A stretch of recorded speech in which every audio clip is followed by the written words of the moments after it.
Hello dear, we are officially in December. Happy new month, lovelies.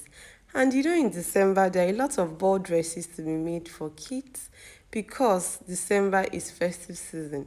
A lot of ball dresses are going to go down in this December. That is why in this particular video, I've brought to you a tutorial on how to make this particular ball dress that you are seeing on your screen from start to finish. I made a dress like this and I just thought to share the process of making this dress with you all.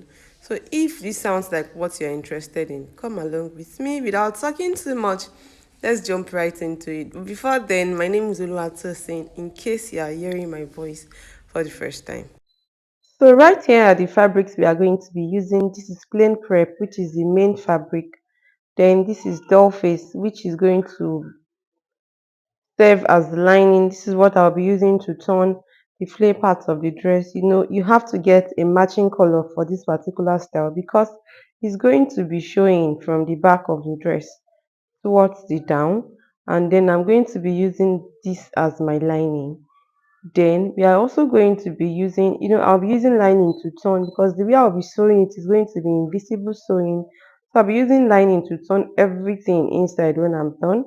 We'll also be using this mesh, this strong mesh.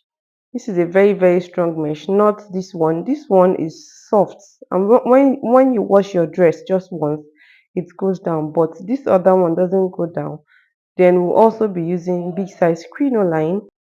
Then to make a dress like this for any baby girl at all, the basic measurements required that you have to measure on the girl are the full length, the half length, the bust, the waist, the shoulder.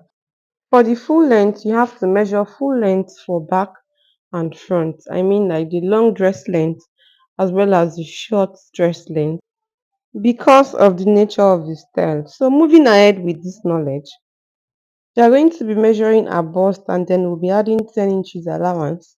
This 10 inches includes allowance for zip, for turning, for sewing, and this person's bust is 28. So I'm going to be measuring 28 plus 10 inches allowance. So this piece I measured now is on fold of 4. That means 28 divided by 4 is supposed to give me 7. I'm just going to cross check that now. And then 10 divided by 4 is supposed to give me 2.5. So this is 7 and 2.5. So that means this is 38 inches. And for the half length, she's 13. I added 1 inch allowance to the half length. So I'm just going to drag it forward a little bit so that I can leave the zipper allowance at the back. After then, I'll proceed to measuring her shoulder. Her shoulder is 14 divided by 2 gives me 7, and then because this dress has a sleeve, I'm going to be adding half inch allowance to the shoulder. The next is the armhole. Her armhole is 15, which is supposed to be 7.5 on division of 2, but at this point I'm going to be marking 6. Then I'll proceed to drawing the armhole curve. After shaping, I'm still going to be cut the armhole to the exact armhole. The next I'm going to do is to measure our bust. Our bust is 28 divided by 4 plus 1.5 inch sewing allowance. Then our waist is 27 divided by 4 plus 1.5 inch sewing allowance. Moving to the neckline now, it is a round neck, high neck, front and back. So I'm going to be using neck width of 6 because this girl is a chubby girl.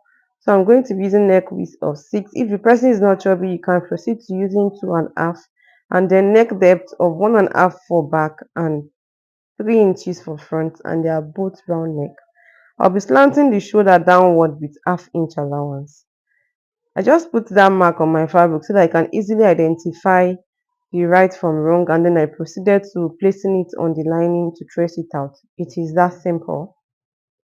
The next I'll be doing now is to cut the flea, and to cut the flea I'll be doing that on the floor because this table might not contain the length of my flea. Guys, this flea is actually a 360-degree flea, a flea where you fold your fabric into it, and then after cutting, nowhere is open, everywhere like a circle, everywhere, there's nowhere open. So this person's full length is 44, our half length is 13, that's 31 remaining. I'm adding 1 inch allowance. Our waist is 27 plus 3 inches for zip allowance because 1.5 on both sides. That makes it 30. And when I divide 30 by 4, by 8, it gives me 3.75. and that length is not going to be enough if I'm to fold my fabric the other way I folded it on fold of 8. So what I'm going to be doing is I'll fold my fabric into two, just like I did now. Guys, just follow what I'm doing, and then after folding into two, I'll measure the length for the front. As is 33, 13 is a half length, so I'll put the 13 up, and then I'll proceed to marking the length for the front of the dress, which is 33. And then when I divide our waist plus zip allowance by 8, because of the kind of flare I'm cutting, it gives me 3.75. So I'm going to be adding that 3.75 to the length of 33. So when I put 13 up and then I mark what is remaining, which is 20, I'll be adding 3.75. So I'm going to be marking 23.75. I hope that's clear, guys. So I'm going to be marking 23.75. It is a very simple process. Just put the half length up, mark the length for the front of the dress, add the waist circumference plus zip allowance divided by 8, whatever it gives you. Mine is 3.75, and then mark that point. So that point is where you are going to fold, because this is the only way you can cut this type of flea that is not going to have joining, because it can't even have joining because of the length of the dress. So from that point, I'll be measuring my 3.75 downward. This is the waist circumference now.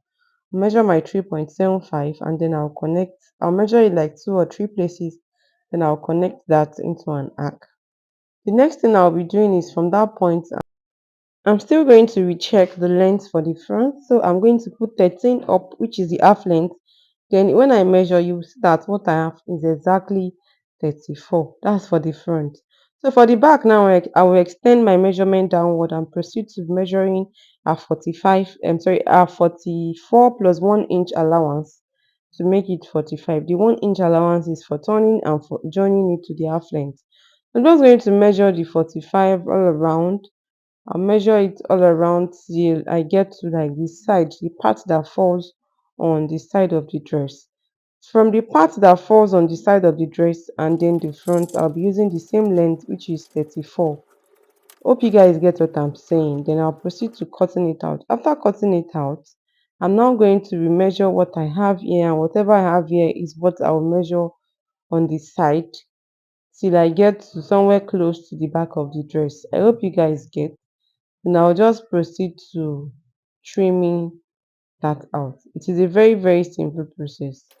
So after trimming it out, this is the flay. This is what I have. And when I measure the circumference, it's exactly 30 inches. I'm just going to place that on my lining, and then I'll trace it out. When you are cutting lining for flay like this, it's supposed to be a little bit shorter, but in this case, it's going to be the same length. So for the strong mesh now, I want to, it has to be very, very shorter than the flay so that it's not going to be sticking out. So I'm just going to be using 16 for the length of the short mesh, and it's going to have a little bit of gathers of pleating. It has to be excess. So when I measured that circumference, it gave me 7. 7 multiplied by 8, because this mesh is on fold of 8. That's like times 2 of the waistline. So, and the length for the mesh, for the strong mesh, is 16. The next is I'm going to be cutting lining. I'll be making the lining shorter than this mesh. Not the normal way we used to sew board dress. The lining will be the one that is long to cover up all the mesh and all of that. In this case, the lining is going to be still shorter than the strong mesh. So I'm going to make the lining 12 inches.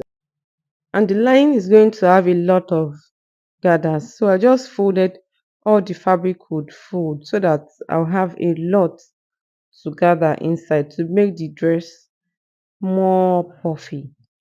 So after this, the next I'll do is to cut it out, and after cutting it out, this is the strong net and this is the lining. The lining is way shorter than the strong net.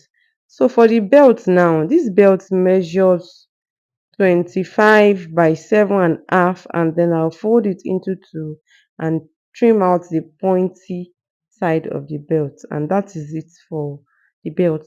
After cutting the belt, I'll go ahead to cut the sleeve. This is a sleeve pattern that I have already. I'm just going to be adding excess allowance up to make the pleats, and then I'm going to be adding a little bit of allowance to the round sleeve side. So I added like 7 inches upward so that I can see what to pleat. The 7 inches is what I'm going to be using for the pleats, and then I proceeded to cutting that on the lining as well. So for the bow now, this measures 14 because this piece is on fold of 2. So it measures 14 by 13, and then I proceeded to cutting it out. It's going to be a very big bow. And then when I was done cutting, this is the half length, this is the sleeve, the strong mesh and the lining and the flay itself. Because I don't want this video to be too lengthy, I'm not going to be talking about the sewing process in this particular video. This is the one I made. I made a lot of this dress, and this is one of the ones I've made. So for my next video, I'm going to be talking about how to sew all these pieces together. And how to make the roses on the front of the dress. So I'll see you in my next video. Please don't forget to subscribe. Thank you so much for watching. Bye bye.